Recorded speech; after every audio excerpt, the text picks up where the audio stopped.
It's spring break here in Peyton and Falcon, and while some people are packing their bags, the spring market is heating up. This is your 1-minute market update for 80831. Let's dive in and find out what's going on. The median list price is sitting at $569, which is up $3,500 from last week. Sellers are stepping into spring with confidence and testing the waters a little higher.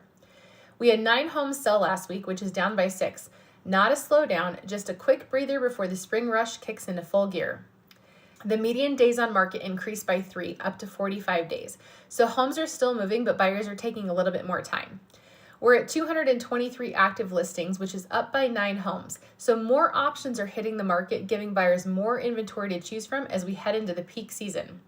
And we saw 23 new listings in the last 5 days, which is up by 3 from last week. So that's fresh opportunity coming in fast.